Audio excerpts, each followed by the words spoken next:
hele inay la inay lang sung ina gamdai takina topa kamal ilung sim khem pe to lungai khom dina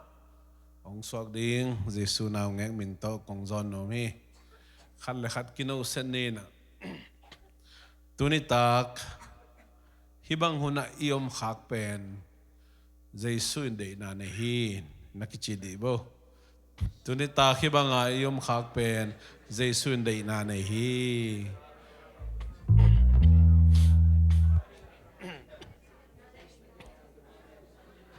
lung da mangai le di o na chi phialu zong na kalung sima ong suak bel wal hi nili ni tak nai sagi ilian na sorry nai nga ina olendu pan kan kon bua van leng to ucha to di nai sangian tung ding china van leng pen ki cancel nai lo kisa ong man ma ka to na tua take off ding len lien na ding mun tun tak chiang ina amao rida te to na ki thu zai na khon hoi lo hi muan hoi lo hi geya kile ki kul ding hi chimo he to tak cho bang chimo he leng ta ding chia phong te bang airplane mode amuda transfer kin hi lai wa khon hoi lo hi geya icha ki kul di hi china geya kadobule refund ngen ding mo reschedule ngen ding mo chimo khi reschedule ka chile maybe Tuesday che hey mok pe ma olen du Christmas man din king ke siang et tole refund ngen ding jang ka ki golu le van leng pen 737 hina lian hina mi zathum bang ke gol mok ka ai pe ma ke gol mok leng piang lo ding ai chang chena kong ta te khianga kadop le email khang no ina na ba leng le ma alang ong refund nung chena itu sekeye itu dama ki the che tun bang hi man nai lo yana moto to bina moto ka do bole nga pa bilbel SUV ya tujo da Highlander ma pakap sang te adan lian khat hol to wina zan som leni hit moto ka hol ngam lo yo sotai kabita ke ayang to pan tu ni na ya Christmas Eve ayong jing chang Christmas por pi mi te ton mom ta ko hun jang khom the di na to pan dei ai manina Red Bull bung ni bel don sam nge mun saber hilo ma nai khat sung wa Charlotte katun chan nai khat sung gas station lian ma khada tol ngai meng men to chi simlu kai mu jong suak kai mai bio to pan ta tak guani news enina news ken ma vale le en di ni he china sianu to ke dule lendu pana kulambas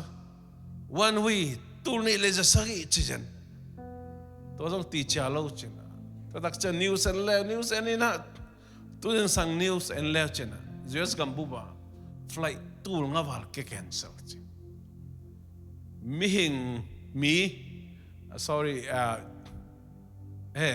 mi million khat bangina million khat wal bangina ma to mei kisya mei nga lo to dak chiang ohio bam lim zong ivuk pen nung kumdanga ta takibang loina ivuk tuam dang ma mai na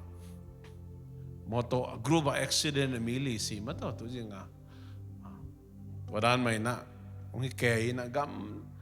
just gambu tha khada hi ni chum sunga tu piang te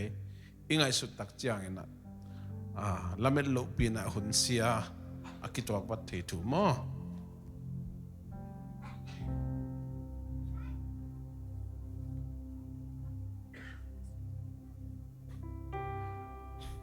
Tuni ta dong sia nu te nu ta un ma mai nan ngolin viek lian ai chiang a amo to bel hil amo to ton bel sam lo to chang upa kap tong ka nga le le dok thei loi cha ka tel khelai ke le kulamba song tu na kipan ama hi zan som na ni nga apel ngei lo hi ang tu ni na ngap keng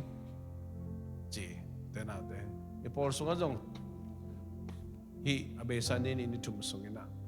nan ngolina ong nok khai na adam siu siu kim lai jong nan ngol hangina hun no ma jang khom the toy men tu ni na hi jesu na nang le ke tu ni ta hi bang hun iom thei ding pen ong dei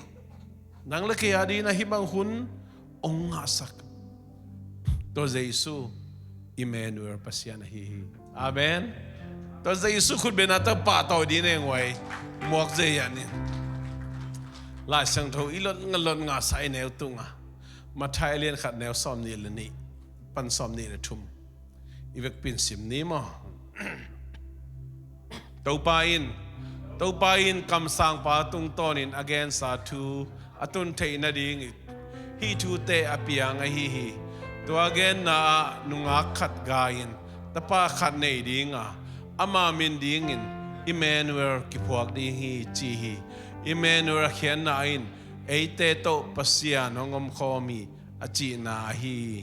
to pa in kam sang pa tung tonit again sa thu atun thei na dingin hi thu te apiang a hi Emmanuel achi kwa ya le Emmanuel chi kwa Jesu api man kinai ma an api na driver license ของ api tak chiang api lieng pian ni kinai ma ni pen ke sai vel lo ven mo to man Emmanuel chi pen Jesu Isaiah kam sang pa tung to na pasianin ahil khol thu a hi Isaiah lien li neu som le li na to hi chiang in to pa ma main no te tunga lim khat hong pi ding hi enun nunga khat gain tapa khat nei dinga ama min Emmanuel kichidingi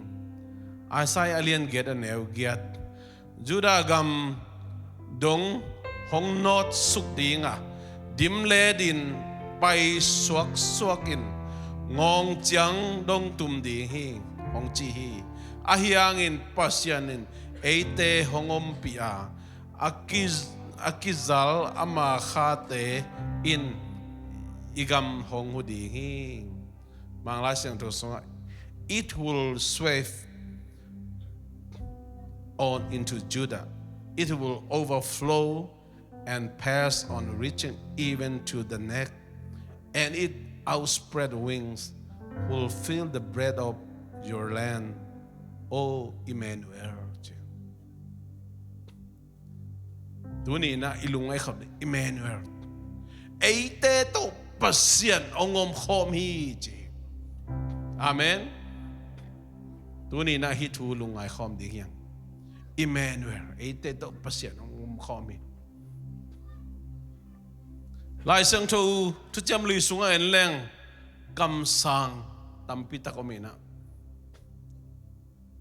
Israel te bang en leng akumpi masau Saul hin to chana David hin Solomon hin Solomon ta ahas kumpi pai chi pen kumpi Hezekiah hi pai bahangina pasiani na ahat kumpi aman lai takena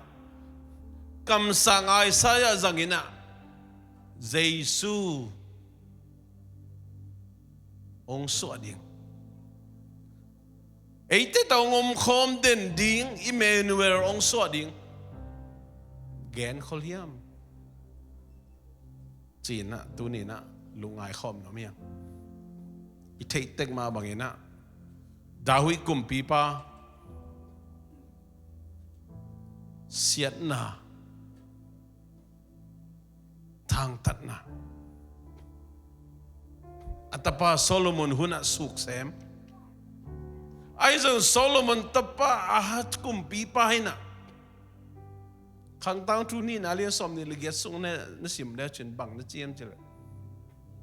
ahat kumpi pahin apu David bang lo hi cheve apu David gamtat bang gamta lo hi Israel kumpite bangina Israel kumpite gam bangina gam taina pasien mai pa zong hi cheve Saul pen Israel kumpi masai David zong kum Israel kumpi mai ahyang hi pasien kamalina tupi ma mai Israel kumpi te bangina kam tahi che apu te apate min thang mama na pina pasien kamalin Israel kumpi te to kibang salo himo kebe bah mau pasien mai pa zong lo pasien tumang lo tum lo mi te bangina kam tain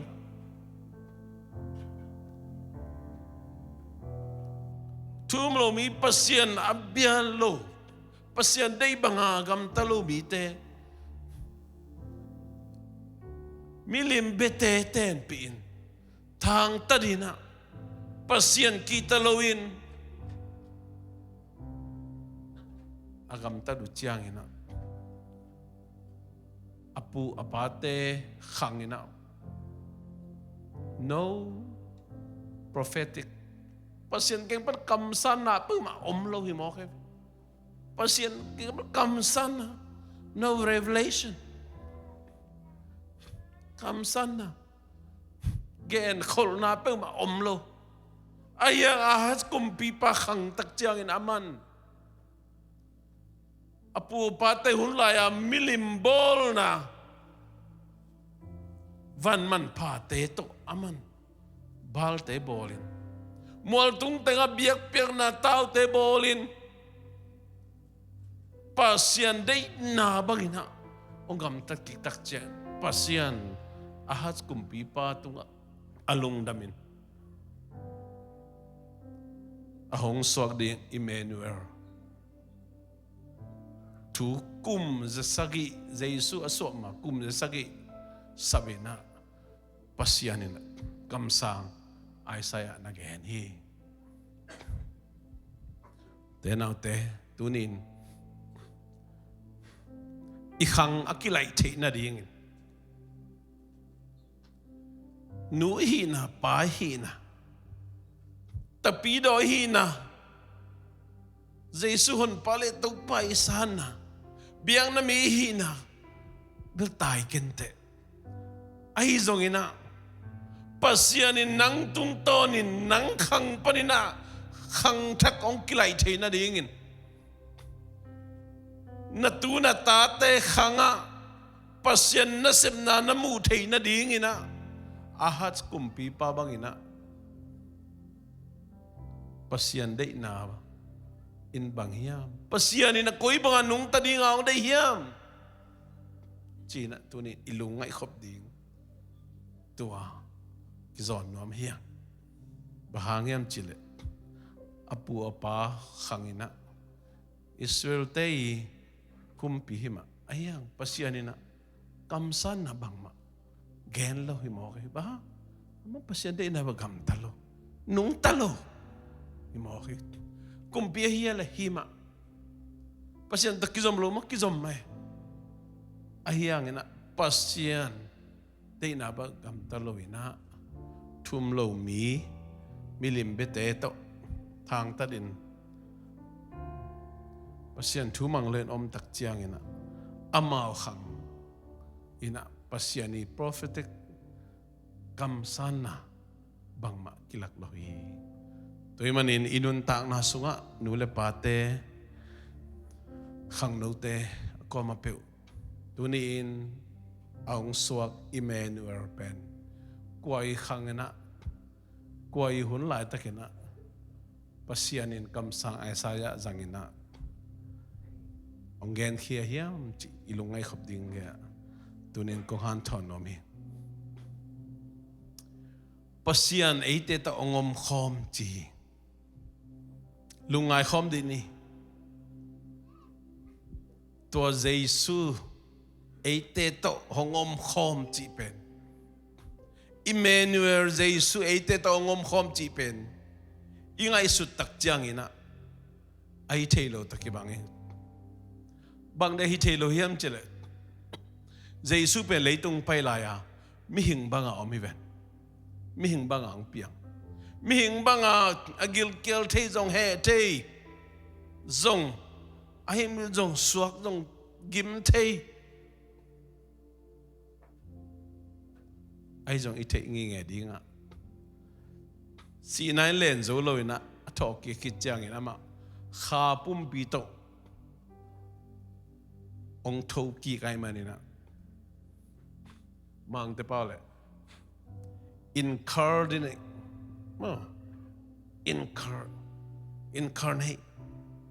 incarnation lấy tung pum pi pen kha pum bia kỳ lại mình tu nè Giêsu pen nắng xuống rồi ôm thấy cây xuống rồi ôm thấy muốn khem pe ôm thấy mò khem pe tôi mình nung ni pi again bằng ina hào dấu đam dấu gol dấu dấu Giêsu xuống lại chỉ bên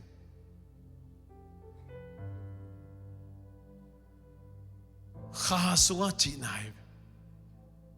khá xuống đam dấu chỉ bên mình mù na ban chỉ là sai na ban nè mình mù tôi in leng na tom tom giống ông thấy khai chỉ là sai pum tung à bồi mộ na ai kele na lesson na om khan ay kha sunga pen tua te mang hil zo tua te to boilo tua te phok lo ina kha sunga lung sim chidam kha chidam chi nai hao zo chi hao chi pen ming lam pen leng million khal le tung sa nei le hao chi dia achi om ni na achi lo zo om ni US dollar teng khat inei tak che hao chi dia achi omnin achi lo zo omin ilama ten US tunglim how da na ong mue able zong kesa thum thum nom lai ming khal khat ngai sut na ite na ki bang kente ahiang Giêsu sunga hi kha sunga hau nai ji pen ibenga ko nga atam lo khol ke zonga kiching hi mo lung nuam tua hậu nai chỉ bên hậu dấu đam dấu Giêsu xuống á chỉ bên tua hi gwal dấu Giêsu xuống á chỉ đặc trưng ina mi mu na pa pen a gwal lel te jong hi thei mai ta ke mi mu na gwal tung to nga anial kha chi mai dia mo athunial siam te adon siam te hial ta se ma le atom nuam lo atom nu nung anh em kik tay pe ao dấu tất kỳ bằng hết anh Giêsu xuống à gol zo này chỉ bên idon lâu na không gol zo na này kêu kêu thế về Giêsu xuống à gol zo này chỉ bên tuổi mi tên ô hi nuôi pa kiswang ta cái về Paulo à om chi ai kele hi pa hial kisai về mo ayang Giêsu xuống gwal zo nu gwal zo pa hi kiu kiu hi tôi mà này Emmanuel chỉ bên lấy tung pum pi chỉ là sao tôi cái sai lo kha tu tôi cái sai bahang yam Giêsu bên ấy te tao hong om khom pasian Emmanuel hitai tôi bên ông hong om khop ton tung thei na đi nghe na lấy tung pum pi tôi thế này kha pum pi tôi thế tôi mới lại xem tôi Giêsu là mà kha ma to ấy thế hong om pi tôi pasien ta pa Giêsu san khi tak che na a kha siang thu isu ông teng a kha siang to ông chiam te chi pen kitel ma mai tôi men tu ni ong suak Emmanuel Jesu Emmanuel pasian pen te nào te bằng đã ta lung đam mồi em bằng đã ta lung đam mồi ấy te ta hong om khom den pasian Jesu na van tung ka ding tak chiang na nung ji te kyang ngen khol na no te om na ding bol khol din ke ka pai ding no te a hong hu ding hu pa kha siang to kong pai sak ke ding hi chi te nào te tu ni in Jesu mama kasunga nang sunga omi to pen ite ta hong om khom den Emmanuel a hi ming lam panina ilunggim chiang be dong ikisak chiang na lesak le haksan na tom to ito tak chiang ina zong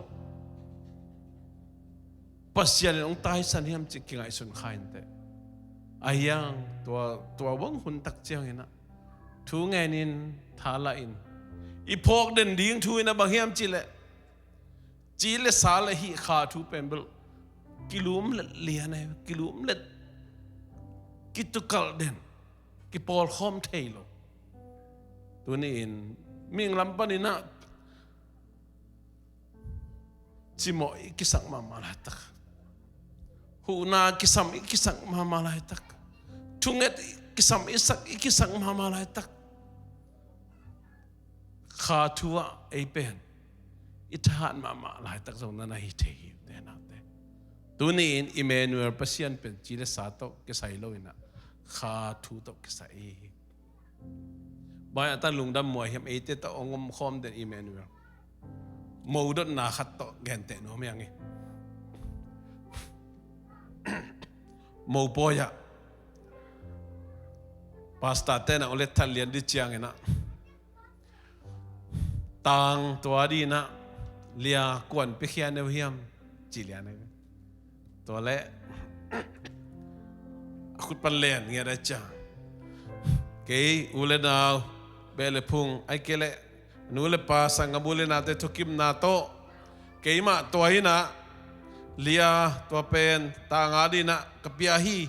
achi le cha mo pa to khut kilen lian ni mo kai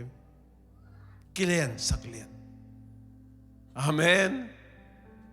to akipan pen mo pa hi tai to dan mai na pasianin Emmanuel Jesu pen eite to a hongom khom ton tung dinga hong pai sak lian ai ve a hongom khom ton tung ni e ai ta eite sunga hongom khom den Jesu Emmanuel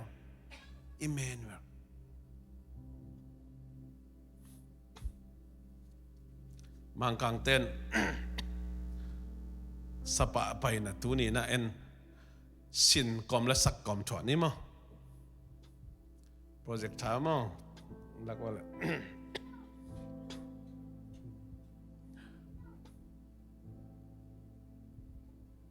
ông pai meng in Emmanuel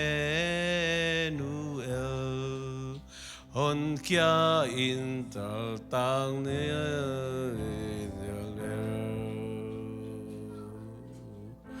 pasian tapa ai lang ang mi nil kiel tuang nung dương a tu mi noa moon Israel hong pai ding hi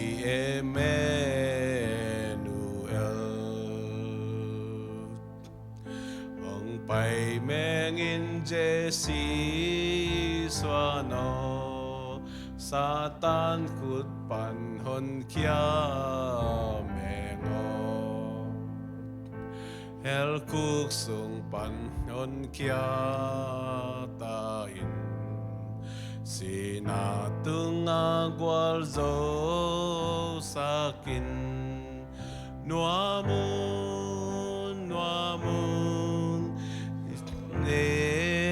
Israel Ông bay điên hi Emmanuel. Ông bay mang in riêng qua và có cả lung si mù hồng noam sa có san qua miel người ol kia ta in may bay lệ tin qua vác sa kin noa mun no Israel ông bay điên y Emmanuel. Ivek quyền đình tâu điam ông bay met Emmanuel on kia in saltang Israel pasian tapagilan ngamit nil kia tuag lung zoang to meet moon no Israel ông bay điên hi Emmanuel ông bay mang in Jesse swanot Satan kut panhon kya mengot huktung panon kya tahin sinatung agwal zo sakit nuamun no Israel ông bay điên Selain ini matangkat ông bay mang in riêng qua và cột cả lung si mù hồng noam sa có gian qua mial pi hol kia ta in may bay lết in qua vác sa kin nuamun no Israel ông bay điên y Emmanuel.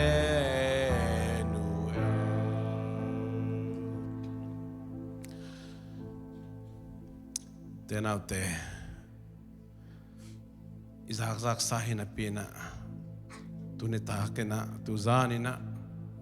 Emmanuel Jesu ichina nang lekei ahong khom den pasian ahina tu adiak dia kini dunia kipanina telin mingte minmu ne pasiani ong una akibat lo nate leitong nun taksung ton tungina phok denina nang lekei beidon ikisakunom khainte ongu di ngomlo gente ikisakunom khainte nang lekei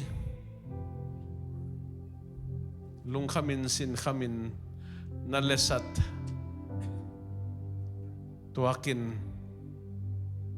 ay ket na sepsilbol na haksat na tom tepte tuakin na hizong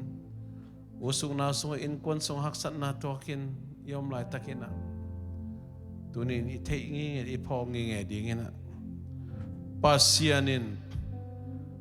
Jesu ahong pai sak lai takina eite to ahong khom den ding Emmanuel God with us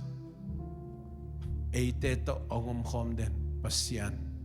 Emmanuel Jesu ina chile sa hina to eite to ahong khom taken ahiyang khapum pi hi na to isunga ongom thei tu ni na nalunglen khongai na te Satan le tung uktei ahong lungyan saknay. Tunay na namo nate kisikin. Pasyan kaya nga natum kityang ina. At tapa Jesu nahon pala na taupan nasaan kitak tiyang ina. Nang pasyan tanu pasyan tapa za ang piyay na.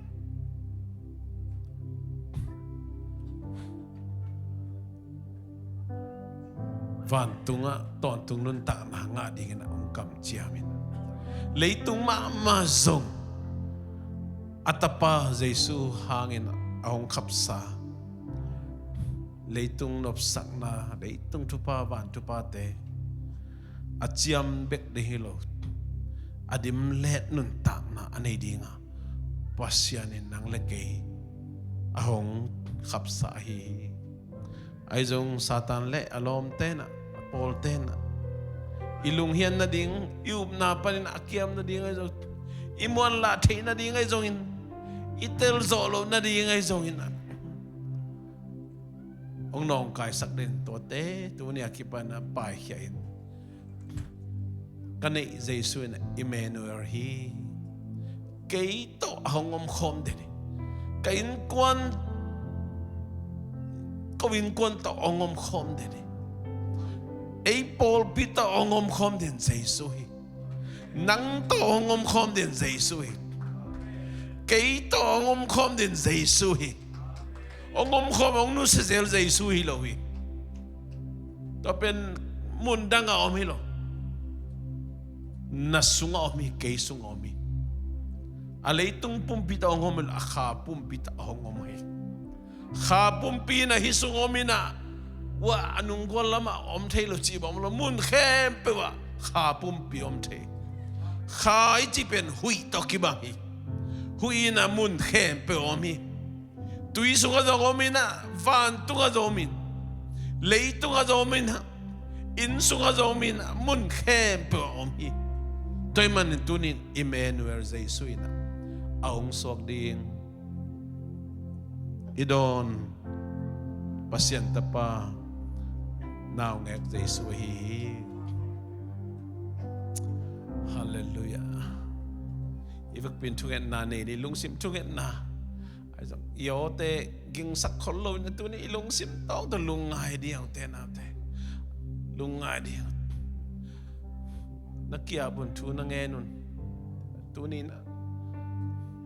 nidang ina to pasyan ite to koy bang ina ngom khom te ding hiam chin na jong inga isun ngai ke khamai ding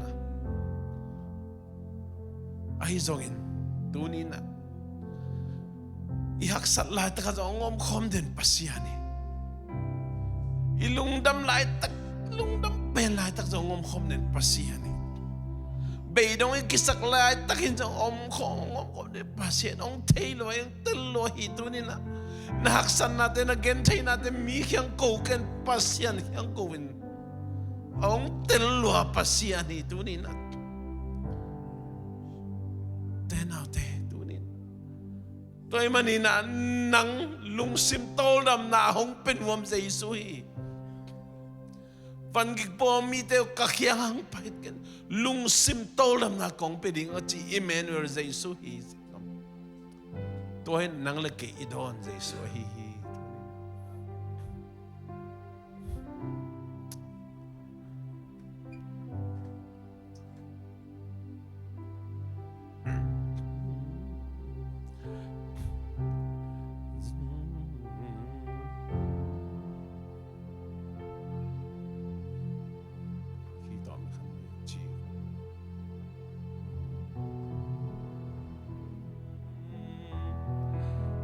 Merry Christmas to